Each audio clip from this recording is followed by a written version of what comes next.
on. Command has been given. Crank him up. Let's go. When I say I don't know, I don't know. Let's go, baby. Now, the Morning Drive. Buckle up, everybody. A little bit of this and a little bit of that. It's a game changer. I listen to you guys every single day on my way to work. Well, again, I'm not a doctor, nor do I play one on the radio. You guys are amazing. What are you doing over there? I'm going to the top. The Morning Drive with Mike Bagley and Pete Pistone. To the bat balls.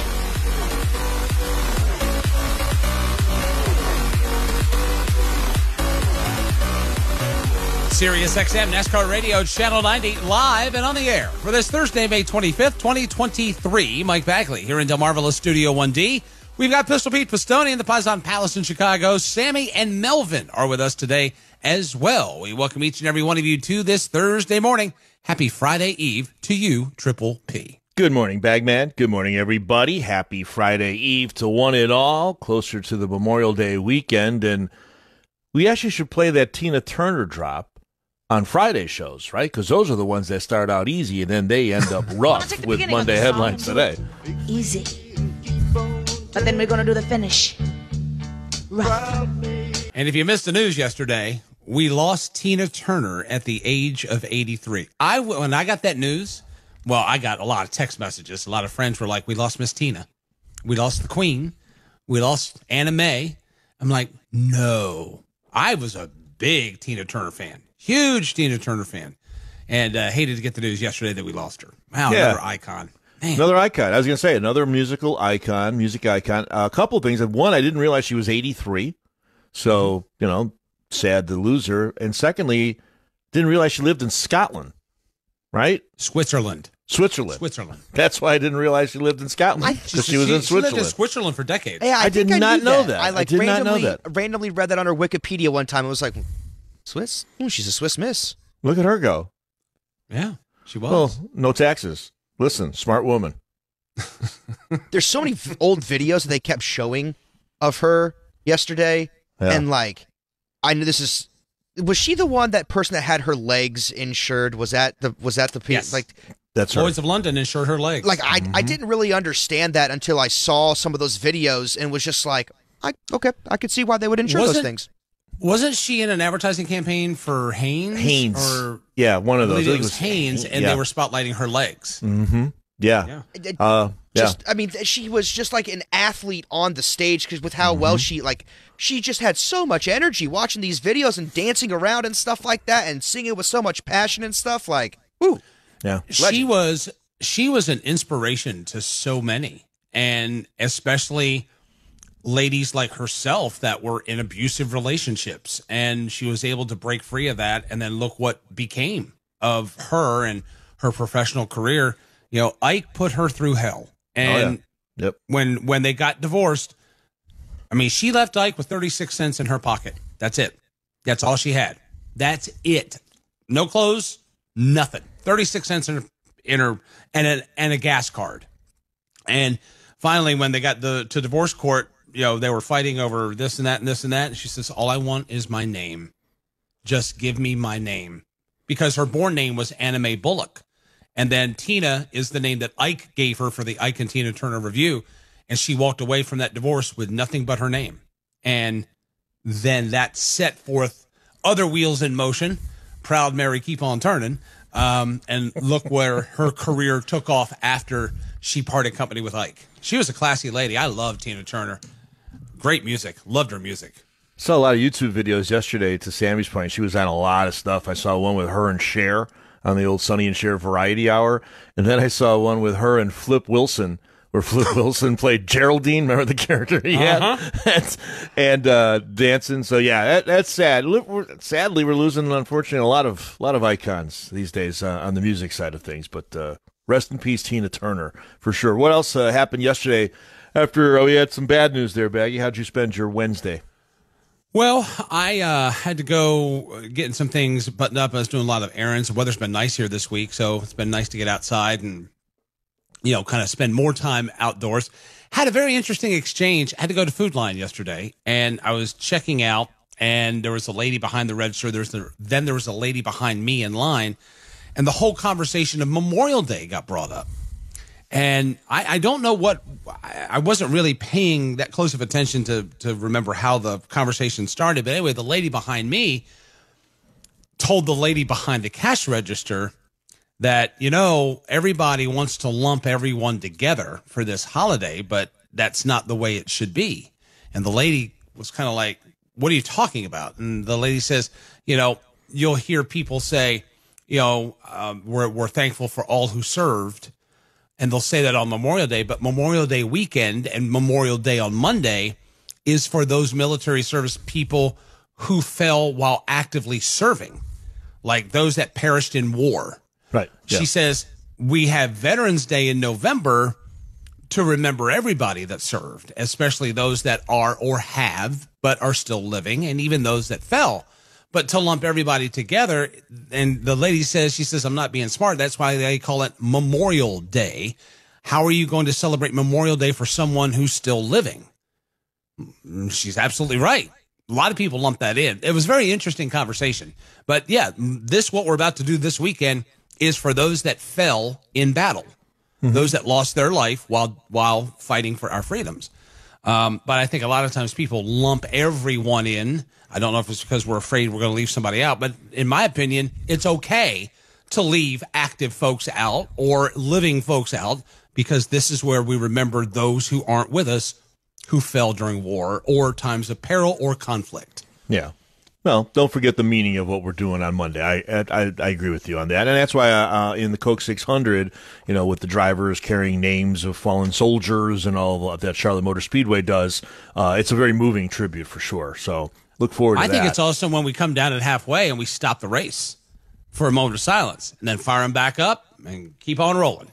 I like that. We just started doing that, a handful of years ago? Yeah, it was a few years ago. Yeah. So basically, big wheel, keep on rolling. There you go. You did a little Tina Turner. You tied it in. Like it. Nice. I found out yesterday, I didn't really grasp what the weekend was like for me. Everything sort of snapped into place.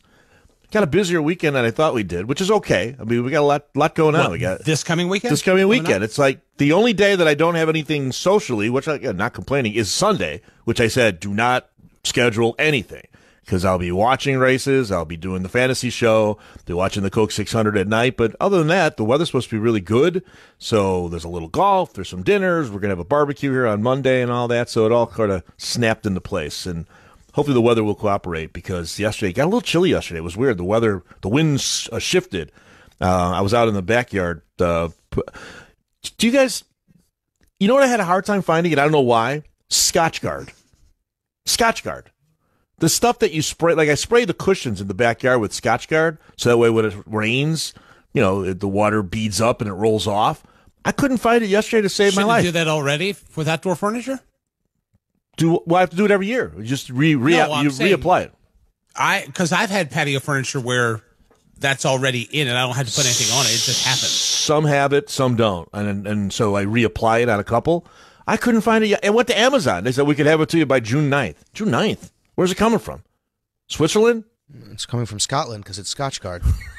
That's what I thought. Maybe that's why I thought that's where Tina Turner was from, Scotland, because I was trying to find Scotchgard all day. Well, what they got to do is make enough scotch to apply with the guard of the Scotchgard. Well, aren't the Swiss guards guarding the Pope and the Vatican?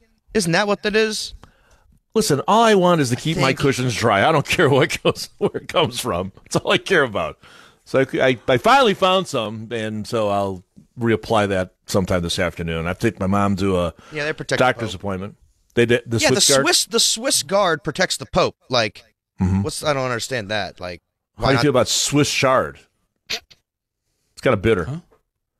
Swiss chard. You ever had that? Swiss chard.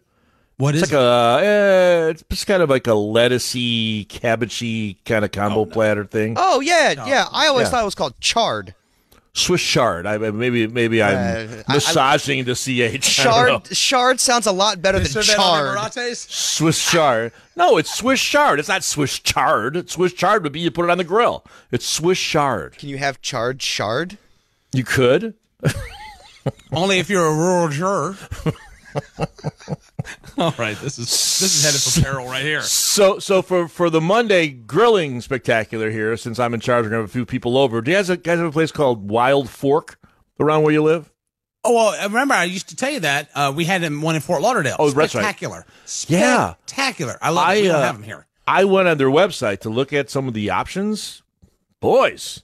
Flash frozen. Everything is fresh, but everything is frozen. There is nothing unfrozen in that store. It's amazing. Petey's going to have a little feast for everybody on Monday there. Although you go crazy, as you know, with the wallet if you wanted to. But that's some good stuff. Good stuff. That is where you go, and if you have a wild fork, and let's say you're going to do shrimp cocktail, that's where you go buy the shrimp, and you get your 1620s, and you get them already cooked and peeled and deveined. All you got to do is put them in a colander, either let them thaw naturally, put them in cold water, cool water for like 10 or 15 minutes, thawed, ready to go. Bam, easiest thing. But like their chicken, their steaks, all that is spectacular. I'm a big really wild good pork fan. Gonna go there and get some stuff this weekend for Monday. Speaking of shrimp, we made shrimp tacos for dinner last week, and I went to go get some shrimp from the store, and I was like, hey, can I get, peeled and deveined? I want, a pound of them. And the guy went to grab them, and he was like, ooh, they were frozen, but they had been just brought out from the freeze spot, so he was like grabbing them. They were kind of clumped together, and he was like, oh, wait a minute, I don't think these are deveined. And I was like, I'm not messing with deveining shrimp myself. That doesn't sound fun. It's probably easy, but I just don't have the time to do it. So they had some Argentinian shrimps next to it.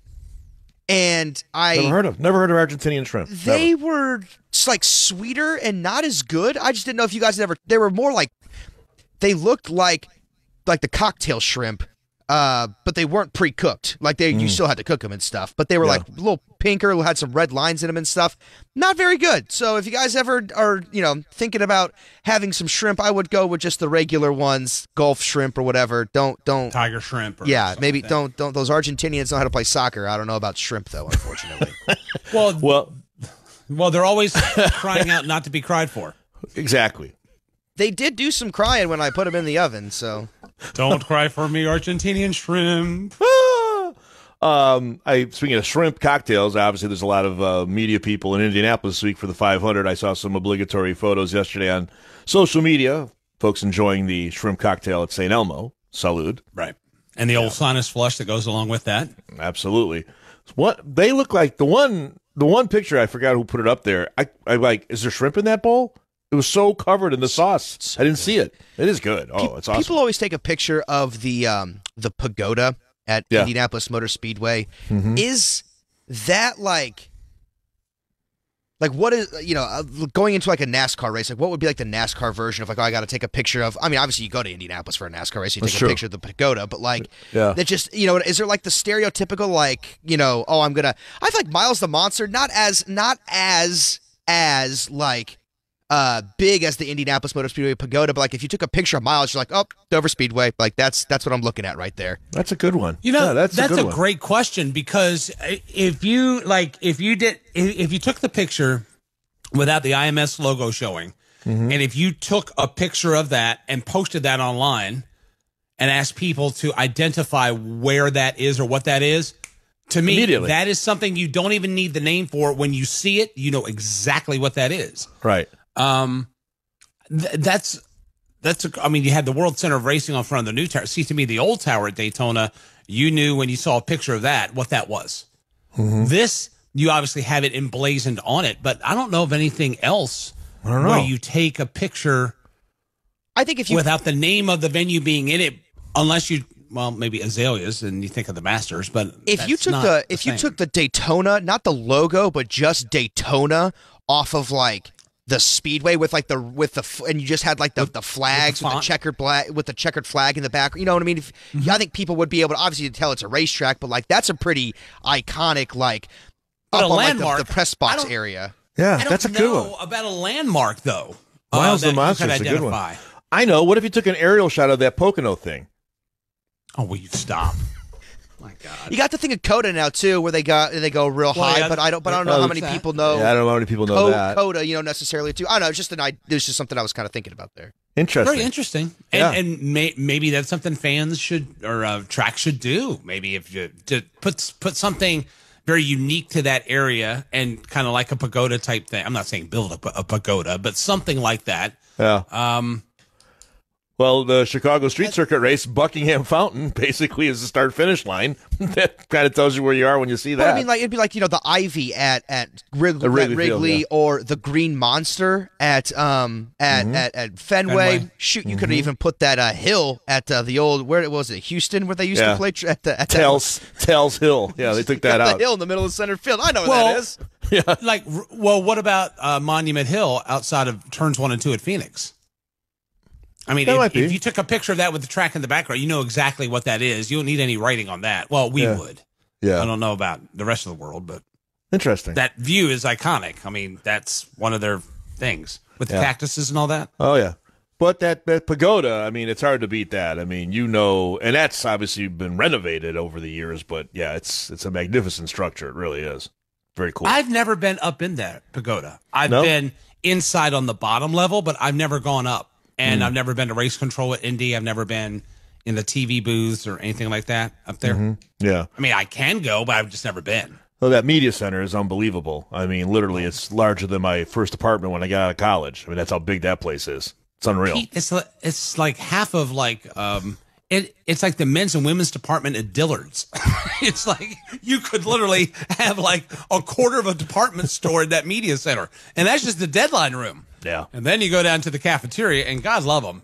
They're doing God's work down there. Oh, man. That's a good eat right there. I'll tell you that. You're getting that line with those trays and everybody there, and they're, well, load it up, boys and girls. Let's eat.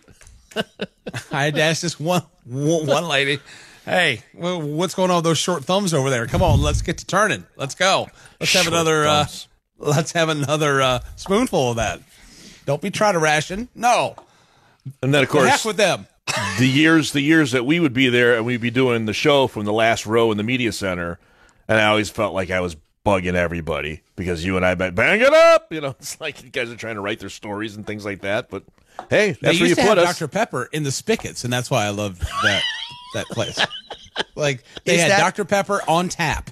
Yes. Is that what you would if you could have like how in Mr. Deeds how his uncle, really rich uncle, had the Adam Sandler movie, he had a water fountain of Hawaiian Punch. Would it be Dr. Pepper for you there, Bagman? For Baggy, for sure. Question. Yeah. No question. Yeah. Absolutely. Pinot Noir. Pinot. Yeah, Pinot Just Noir. keep it coming. Please, just run the hose. Good Lord. Just keep one. rolling. You know, I'll do Grigio and Noir. Just give me 2 lines. Are you kidding me? He wants a pipeline from Italy, straight under the Atlantic, just bam, right in the house. Just, Italy. That's what they're not talking a hose, about with the transatlantic. pipeline. Because I don't have a favorite pop. I don't have a favorite pop. It doesn't have to be pop. It can be your where else soda. would It can be anything. Well, liquid. What do you mean? Okay, I would just take like a milkshake. What about honestly. you? Yeah, milkshakes? Vanilla milkshake. Just every time you go hit that, you just get a vanilla milkshake. Yeah, but the problem is you'd have to clean the machine at some point. Well, I'm not cleaning it. I'm a billionaire who has a vanilla milkshake machine water fountain thing. Like, who cares? You would have to have 2 because when the first one went out of commission for cleaning, we couldn't have the interruption of service. Like going to McDonald's. Oh, sorry, the water fountain's out again. You'd also look like Gilbert Grape's mother, if you know what I mean. What's eating Sammy himself? Coming up, bottom of the hour, headline check number 1. Coming up at 8:30 this morning, we're going to chat with Jonathan Hassler. He's the crew chief for Ryan Blaney as the NASCAR Cup Series gets ready for its longest race of the year in the Coca-Cola 600 Sunday at Charlotte Motor Speedway. We'll have the calendar for you at 8:50. Coming up at 9, we're going to take a trip to Spartanburg, South Carolina, check with our good friend Jeremy Clements, see what's going on with him and them. And coming up at 10, we're going to check in with Chase Briscoe. He, of course, drives the number 14 Ford Mustangs for Stewart-Haas Racing. See how that finger's healing up. See how he's making, how things are going as we're making our way through what is a tour of the Carolinas. And more on that coming up as well. We'll take your telephone calls this morning at 866-BIT-LANE, and we'll also take your tweets at SiriusXM NASCAR, hashtag TMD NASCAR.